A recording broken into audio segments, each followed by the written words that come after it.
नमस्कार. निवडणुकांचा सीझन चालू आहे. अरे बापरे, रोज कानावरती कर्कश एकदम पॅरडी केलेल्या गाण्यांची चा नुसता भडीमार होतोय.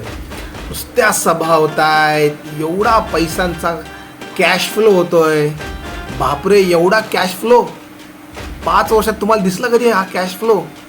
नुसत्या सभांवर सभा, सभांवर सभा, सभांवर सभा, सभांवर सभा. आणि काम 5 वर्ष मी काय केलं हे सांगण्यासाठी सभा का घ्याव्या लागत आहेत? विचार करण्यासारखी गोष्ट आहे. 20 तारखेला, येणाऱ्या 20 तारखेला मतदान आहे. आता हार्डली 6-7 दिवस राहिले आणि नुसत्या सभांवर सभा, बंबाडिंग, नुसतं मतदारांना नुसतं इन्फ्लुएन्स करणं चालू आहे. खरंच अवघड आहे, भयंकर अवघड आहे. आणि हे मी एवढे पैसे देतो, मी तेवढे पैसे देतो, होड लागली. विशेष आहे ह्या बोटाची किंमत, या जे मतदान करायला जाल ना आणि दाखवाल सगळे असे सेल्फी करून, त्या दिवशीच आहे फक्त आपली किंमत मतदार म्हणून. एकदा मतदान तुम्ही टाकलं, संपलं, सगळं तुमचं संपलं. भेटायचं 5 वर्षांनी. त्या 5 वर्षापर्यंत तुम्ही जिवंत आहात नाही आहेत, काय गरज आहे त्याच्याशी? त्यांना काही गरज नाही. मतदानाच्या दिवशी फक्त तुम्ही तिथे जिवंत राहा आणि ह्यांना मतदान करायचं.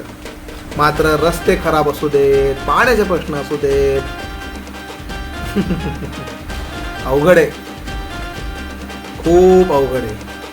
त्याच्यामुळे विचार करा आणि मग मतदान करा.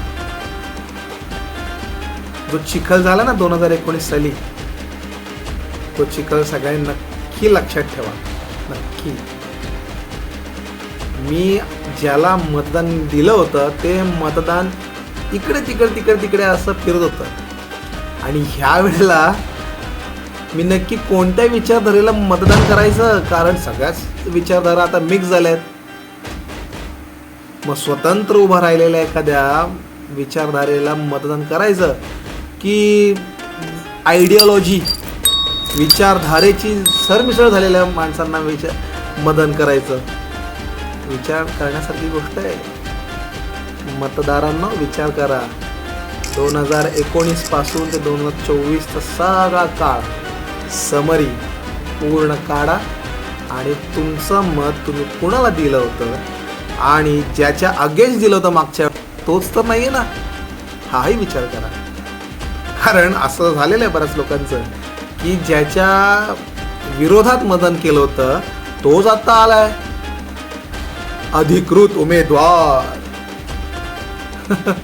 कोणी यांना दिलं अधिकृत पदवी? आपण विचार करा, मतदारांनो विचार करा. जय हिंद, जय महाराष्ट्र.